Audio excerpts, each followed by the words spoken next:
Welcome to Share Talk, the only podcast where investors come first. Hello and welcome to Share Talk. Today I'm joined by Mark Braund, who is Executive Chairman at REACT Group. How are you today, Mark? Yeah, I'm very well, thank you, Zach. Good morning to you. Right, you flooded the market with RNSs of late. We'll start wherever you like. Well, we can talk about them in order, really. We finished our half year at the end of March, and a couple of weeks later, we produced a market update. Our management of finances is in such a good state that we can probably provide more information than we will have done in the past. So we were able to talk about revenue, gross profit, and our expected EBITDA in a range.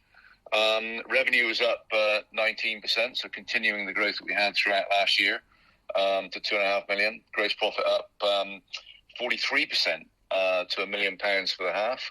And our margins were up as well, 700 basis points to 40%. And that was largely due to business mix. And I would say that I think our margins now, if you recall, we've moved from sub 20% up to sort of above 30%. And I think our margins will move in that range of between 30 and 40%, depending on the business mix that we have. We have this sort of recurring revenue streams that's all contracted. And as you get some of the higher margin project work in, that kind of means that it can go up a bit. But 40% for the half year. EBITDA before exceptional items coming in excess of £350,000.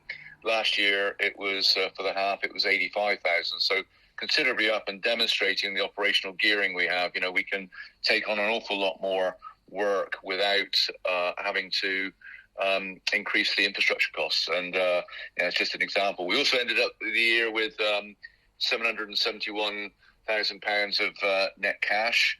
Prior year it was 306, but in the middle of that there was a fundraise of 1.1 million.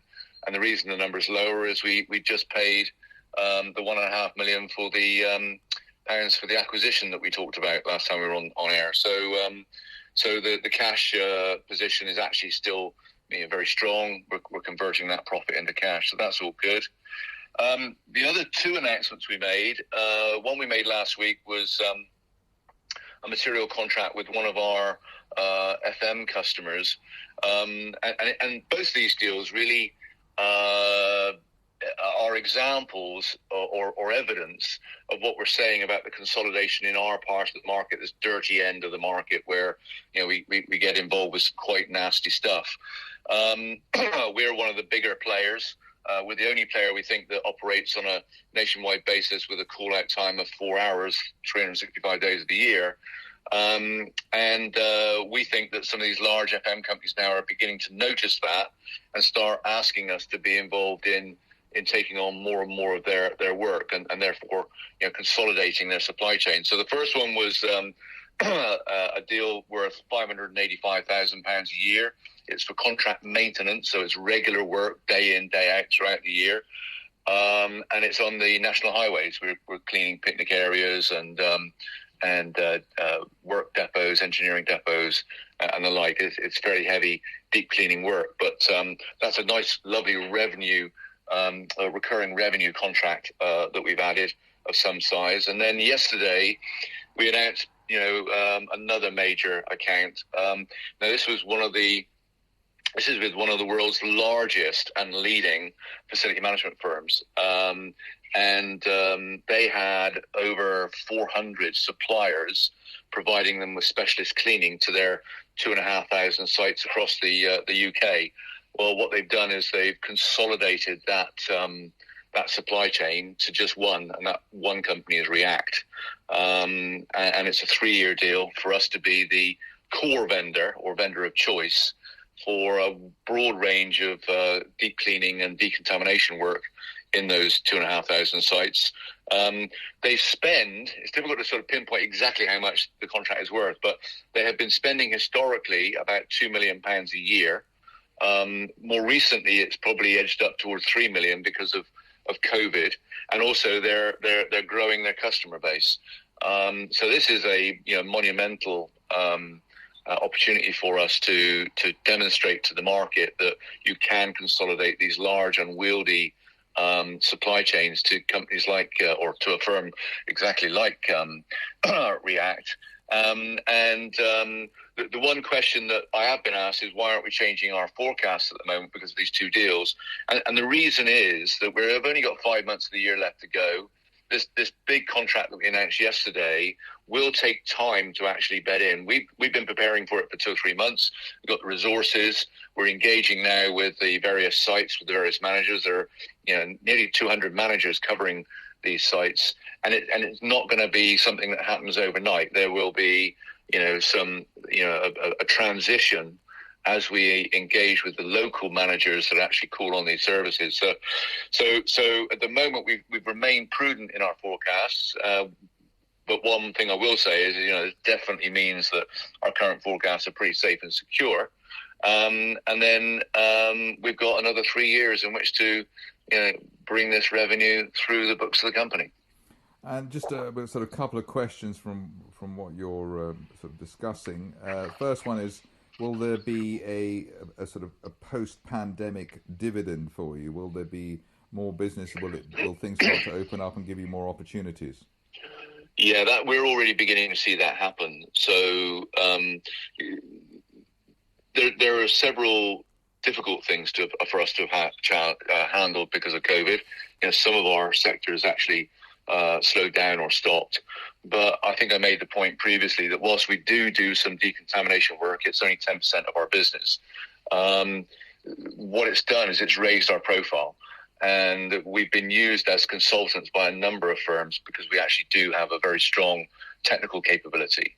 And that's given us access to, further up the food chain in terms of the buying fraternity. And we've got a great sales team, led by a great CEO in Sean Doak, who's a hands-on salesperson. I mean, these two contracts have been led by him and his team, including the operations team, who've done a fantastic job demonstrating to the customer that we can work above and beyond.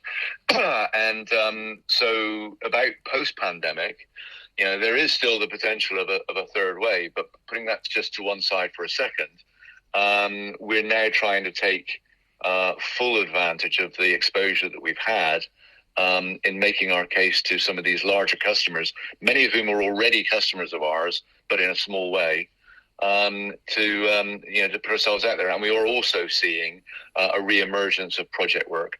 Project work was probably put on hold,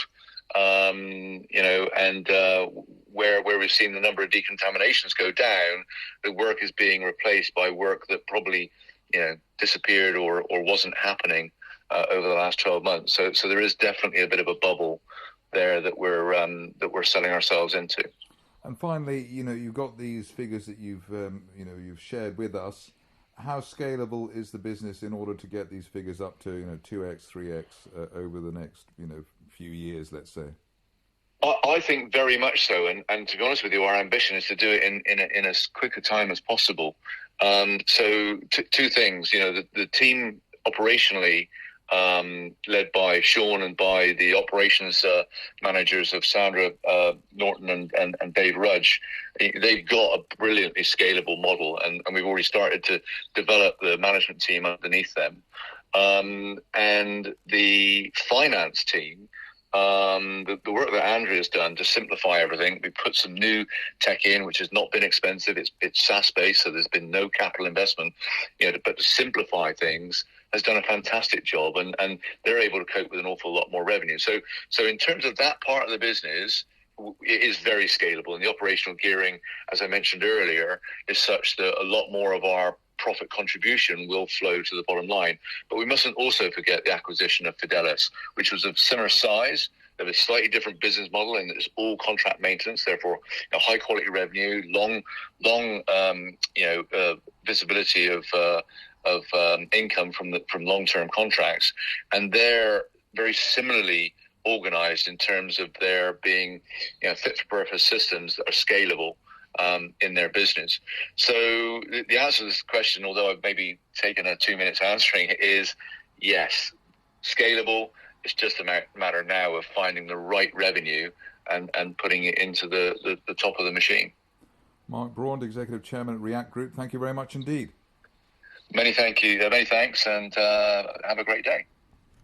Thank you for listening. Remember to visit our website for more news and other podcasts at www.share-talk.com.